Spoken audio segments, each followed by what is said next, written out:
भारत संपवायचा आहे. मग आता भारतच संपवायचा असेल तर मग काय करायचं?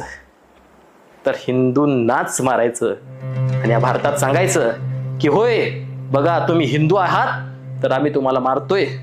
आणि हे सांगण्यासाठी ओरडून ओरडून रडण्यासाठी काही माणसं जिवंत सुद्धा सोडतायत, कारण त्यांना माहिती आहे की आम्ही इथं 25 मारतोय. उद्या भारतामध्ये 2500, 25,000 किंवा 25 लाख मुर्दे पडतील.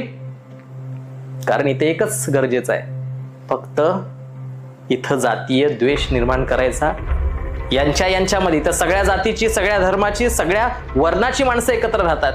त्यांनी प्रयत्न करून बघितला की संविधानाच्या ढाच्यावरती हल्ला करायचा, ते होऊ शकलं नाही, तरी सुद्धा भारत एकसंध होता. मात्र आता लक्षात यायला लागले की हिंदू, मुस्लिम, शीख, ईसाई असे भेद करण्याचा जर प्रयत्न केला गेला, एका ठराविक जातीच्या, ठराविक धर्माच्या माणसांना जर टार्गेट केलं गेलं तर आपोआप देशातल्या लोकांच्या भावना उफाळतील आणि आपसुकच दंगली पेटतील. आपसुकच माणसं एकमेकांना गोळ्या घालायला लागतील, एकमेकांवरती तलवारी चालवायला लागतील, इथं विध्वंस व्हायला लागेल.